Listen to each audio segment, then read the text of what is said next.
What does it take to build a world? What goes into inventing a culture, a language, an ecosystem? In previous videos, I've documented the process of crafting my own world, a planet populated by rusting machines and grimy mechanics. In this build, which takes us to the dust plateaus of Arami, I'll walk you through my process of conceptualizing, building, and painting as usual, but I'll also share some tips on how I world build so that you can try it for yourself. This is Gamey Builds, and welcome to Beyond the Blight.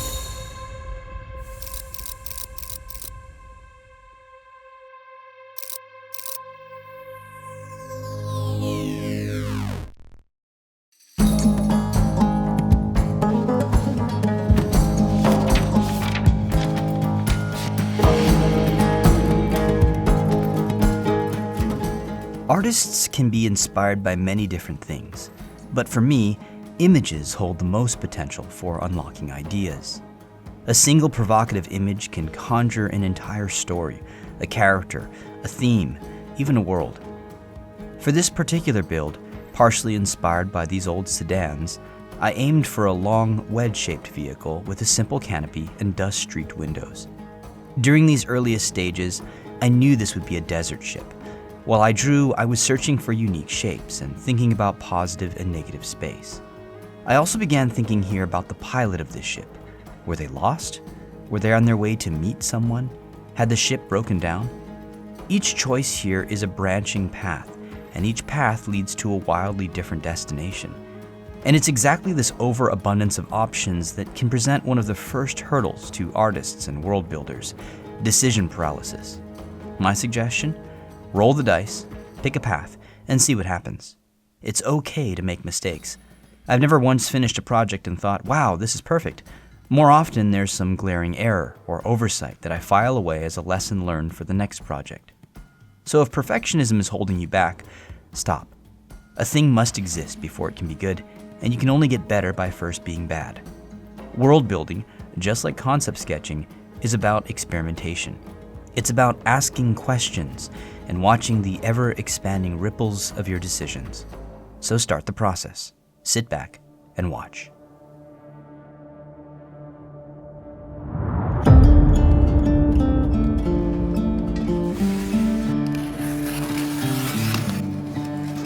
Once in a while, viewers send me odds and ends. I had no idea how large this particular box would be, but the contents were amazing. If you're watching this, Anthony, thank you very much. This particular piece caught my attention, as I really liked the tiny diamond plating, and I decided I'd find a way to use it in this build. First though, I needed to make the frame of the ship, and it only made sense to go with model kit wings for the front end, and boy do I have a lot of wings. This was also an opportunity to finally use this old Final Faction toy piece from the Dollar Tree. It was a happy accident that everything fit together so neatly, but because the angle and width wasn't what I wanted, I trimmed things down, then emphasized the panel lines with this scribing knife, using masking tape as a guide. Tape is also useful when trying to line up cuts like this. Here too is where experimentation comes into play. While I really love the detail in the Final Faction piece, I wanted to keep the hood design flat and somewhat sleek, making it look more like a car. I cut out a wedge of 1mm thick chipboard, then transferred this shape to the diamond plating. This would help to hold the side together and hopefully keep things somewhat symmetrical, though in the end it was pretty uneven, which is frustrating. Back to the subject of world building. I'd be remiss here not to mention the Andor TV series, which I recently finished watching with my wife.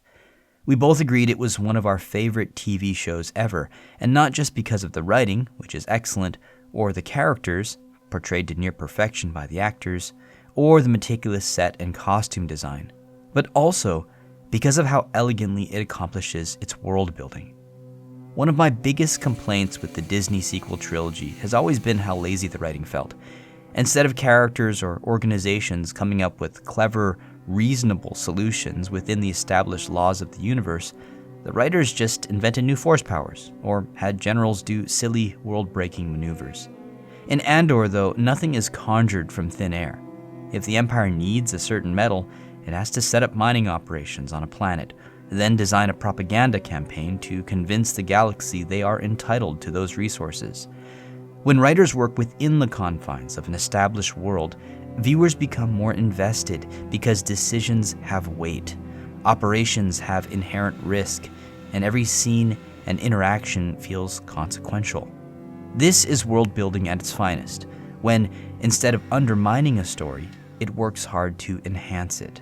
Instead of negating the stakes, it clarifies and emphasizes them. But there's another thing that stood out to me about Andor, and it's how even the most mundane elements of a world can be leveraged for fascinating storytelling. This is something I've always been attracted to, both as a builder and a writer. Explosions and battles make for eye-catching spectacle, but I believe that quiet, solitary scenes can make for wonderful story settings too.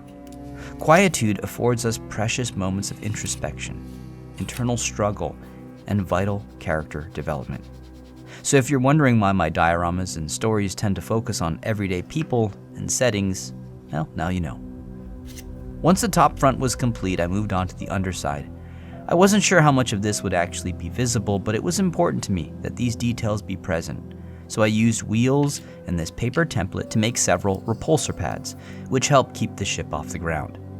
Green stuff helped to keep the chassis in place, after which all the smaller bits were squeezed in. Finally, for some added paneling, I made a quick template out of paper, traced the shape onto some O2O styrene, cut everything up, and glued. Since I wanted to have an exposed cockpit, I needed access to the interior, so I couldn't glue the doors until the very end. But I also needed measurements of everything to finish the rest of the hull, so my solution was to carefully tape the doors in place, then take measurements with digital calipers. A panel was cut from this sturdy 040 styrene to wall off the cockpit, and another sheet of 060 was added on top of that. In retrospect though, I should have done without this flat area, which essentially eliminated all legroom for the driver. To further detail the doors, I added these styrene rods and missile halves. This bottom set of rods were added specifically to give the floor of the craft something to rest against, which again would help me build the rest of the hull without having to glue the doors. I then hand sculpted these padded strips of upholstery, using 2-part epoxy sculpt. In this case, I left it for about 15 minutes before adding the details, giving it a slightly firmer, more clay-like consistency. Now on to modifying the pilot's seat. This piece came from a junk bag of model kit bits from eBay, so I've got no idea where the original seat came from. Let me know in the comments if you can identify it. I finally added some floor panels for detail out of thin styrene. The back half of the ship was a lot simpler, using more model wingtips for the side walls, then measuring and cutting for the floor. I then taped this floor panel down and glued from the inside seam for a strong but invisible bond. I added a rear wall to the cockpit, some rails to match the doors, and then some more upholstery pads. Don't mind my sculpting tools here. If it works, use it. This here was a stupid decision, however, using a piece of cardboard to attach the back half to the floor, which I forgot would be visible from the back. So I'd have to come back and fix this later.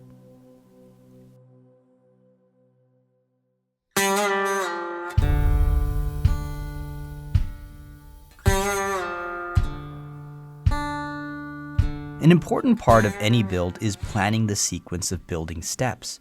Ideally, you'd be able to always build the model first, then save painting and weathering for last, but the process is rarely so straightforward.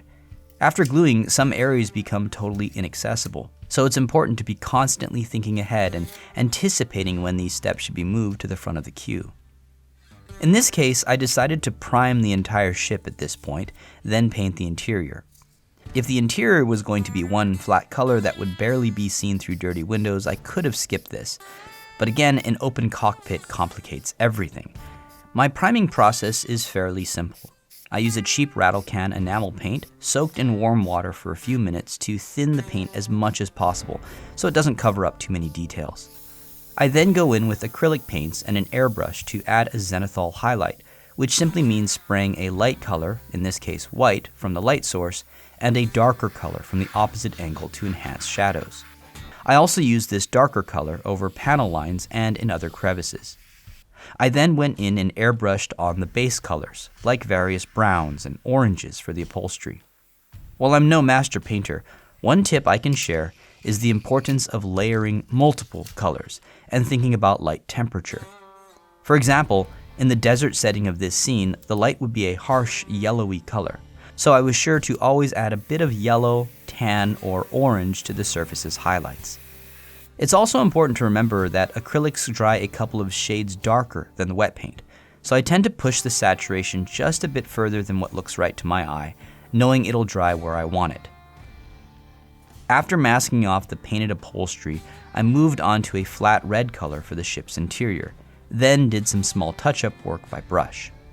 I then did a slightly darker red for the floor panels, just for variety.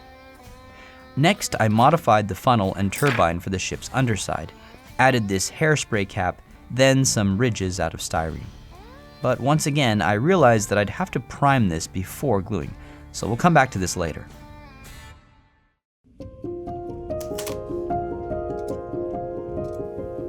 I often think about world building in terms of and so logic. This is a single-seated craft, and so the rider had to be self-sufficient. This ship is meant for the desert, and so it would logically need a roof to protect from the harsh sun. The ship was designed for traversing large stretches of land, and so it'd have to carry any necessary tools, supplies, food, and fuel. Since it didn't have a trunk, it would need a rack for all this. And frankly, I wasn't looking forward to building it. For my first attempt, I designed a template on my computer, printed it on label paper, then stuck that onto 040 styrene. But while I could get many of the outer cuts, the inner cuts proved just too difficult to navigate, leading to lots of snapped pieces. So instead, I turned to my laser cutter, using the same template and laser trimming the styrene.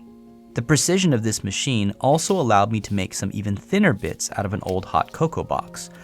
Of course, the laser couldn't cut plastic like paper, so I still had to do a lot of this work by hand, but the end result was much better this time, and once I'd layered the paper onto the plastic, I had a perfect surface to inset the windows later. Once everything was taped in place, I went back and took precise measurements of all the sides, then glued each cross panel into place. This was careful, nerve-wracking work, especially when it came to these super thin hand-cut windshield frames, but I thought that the end result was well worth the effort. Finally, using this modeling paste, I filled the gaps and sanded. The last shipbuilding step was to finish the backside, which would be more visible due to the upward slant, and unfortunately featured this ugly chipboard bit from earlier.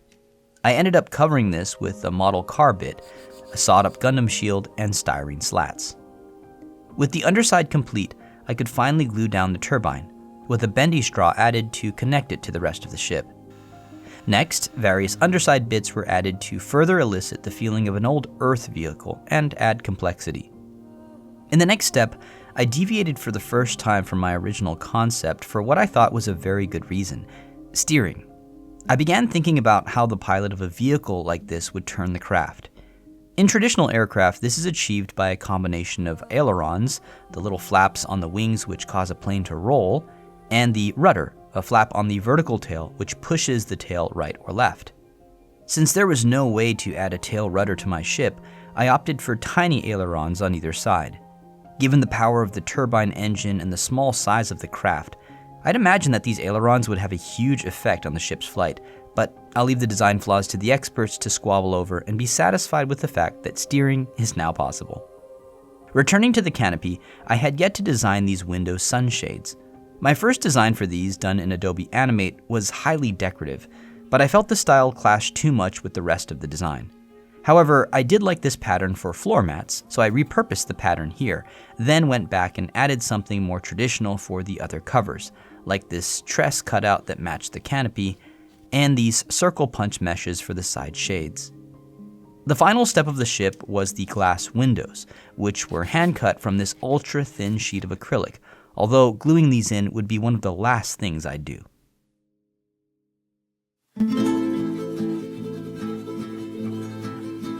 With the canopy finished, it was time to work on the cargo.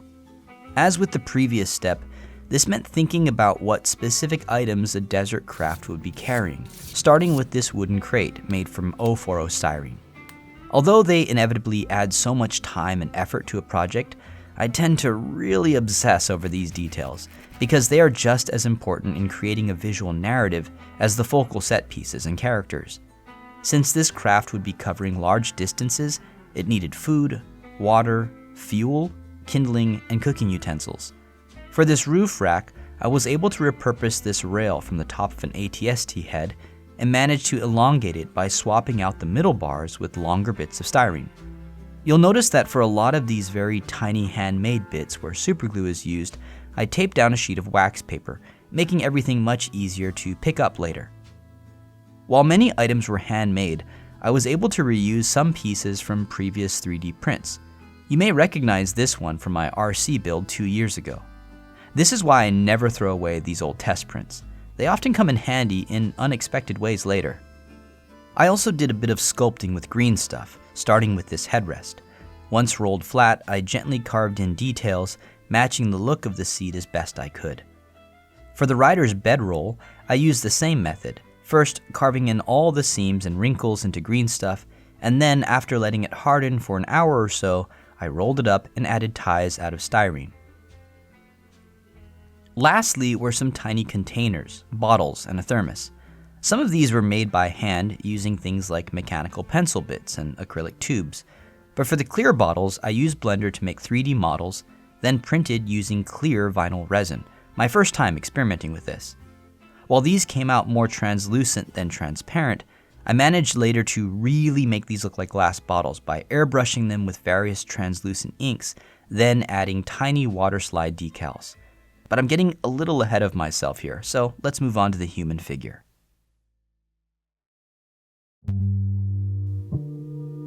In my previous build, I spent 3 weeks modeling my own character from scratch. It was an enormous undertaking that I learned a lot from, but I didn't want to build from the ground up again this time. So I shopped around and found this female figure, which I wanted to be leaning against the hull of the ship. Of course, the outfit was all wrong, so I modeled a custom jacket for her, starting with a simple subdivided plane, then carefully moving the vertices into the proper places. For a long time, making this kind of customized outfit for my characters seemed totally infeasible, but discovering this method last month was truly a game changer, and I'm glad I put the effort in to get my skills to this point. Of course, once the mesh was generally in the right place, I still had to go into sculpt mode and add things like seams and wrinkles and folds, keeping in mind that I didn't want the collar or hems too thin, which could lead to printing issues.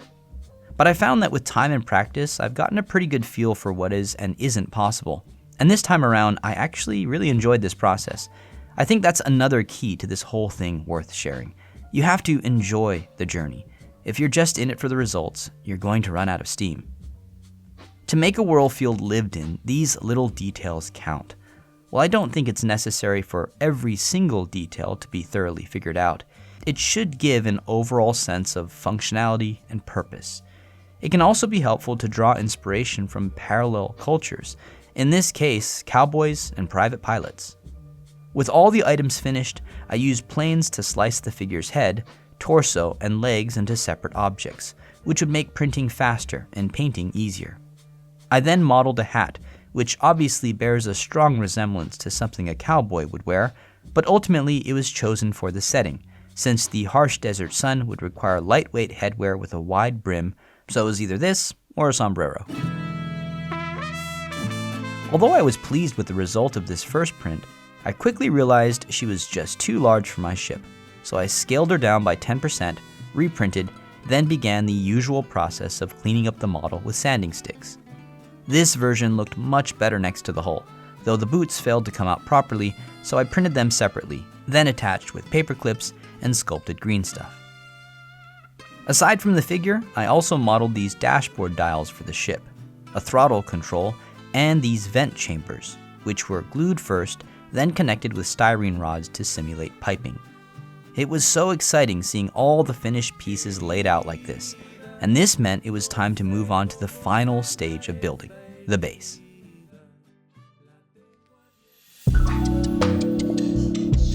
I didn't want my desert base totally flat and barren, so I decided to showcase some sort of alien plant life, and figured that the most logical option was something akin to earth cacti. To sculpt these, I mixed up some epoxy sculpt, then rolled these around various lengths of soft armature wire. With a silicone tool, I grooved the cactus segments, then let everything cure for about 24 hours before going in and patching the seams with green stuff. For the desert floor, I used this circular frame as a base, removing all these pesky decorations, then gluing it to a 1-inch thick slab of XPS foam, then tracing that circular shape with a wire cutter. This was a pretty messy cut I'd have to fix later, but for now I focused on positioning all of the objects, the trickiest part of which was the pilot leaning against the hull. To achieve this, the two pieces had to be at exactly the right heights and angles. After trimming away this section to leave space for a small desert stream later, I scuffed up the foam surface to make the terrain paste adhere better, then applied this paste, a mixture of plaster, Mod Podge, tan paint, and water.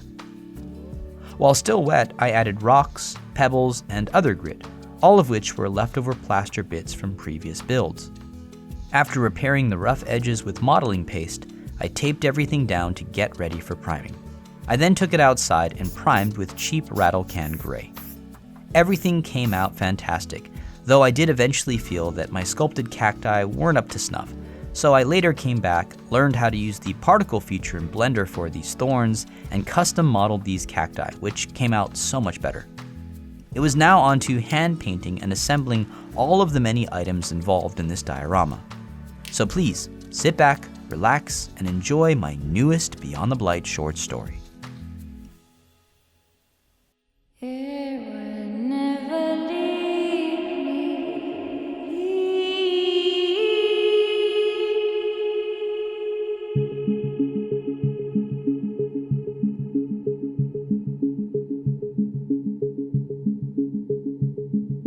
The hat she wore had belonged to her father.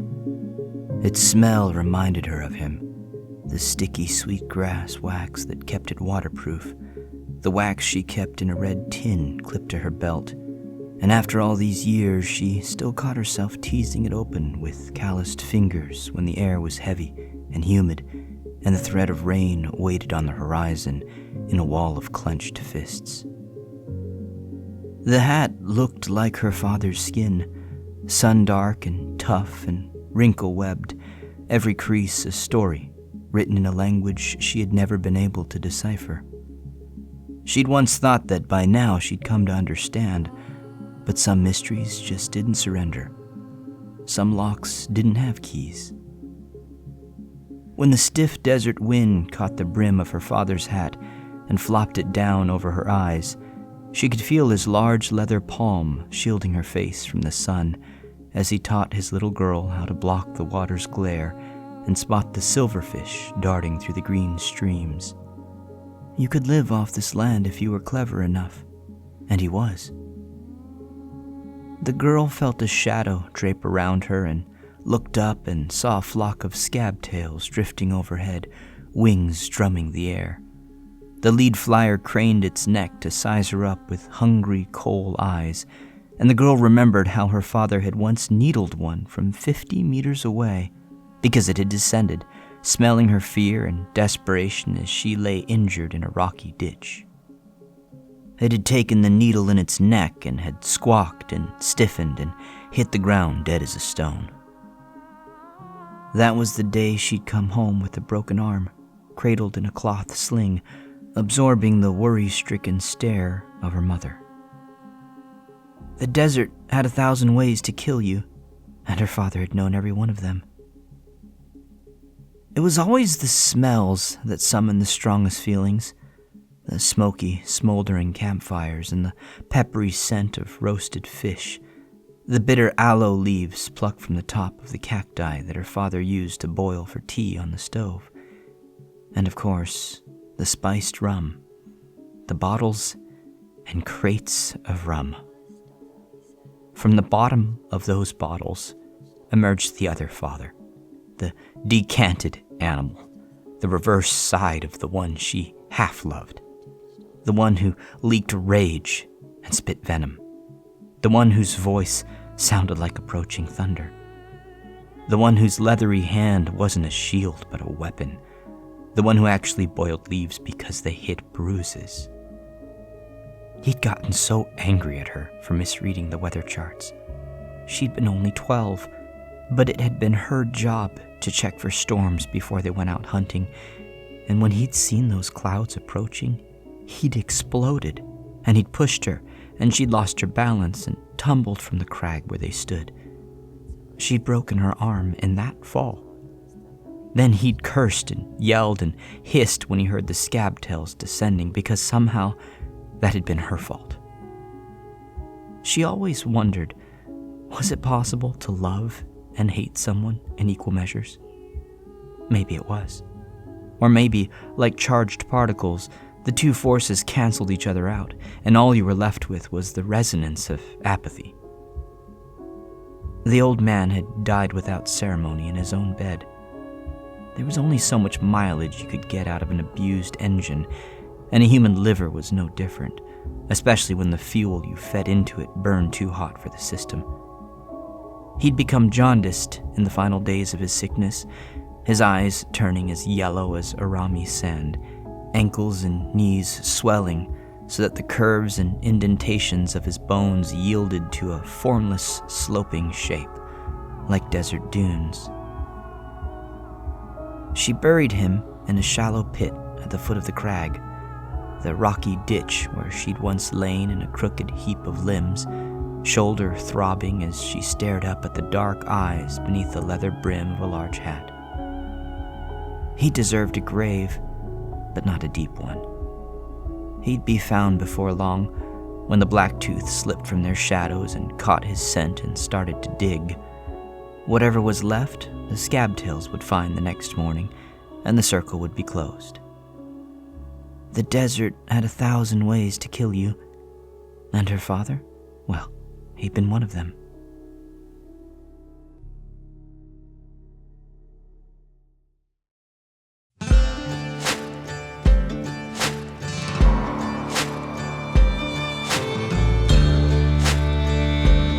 Just you wait to listen for the storm.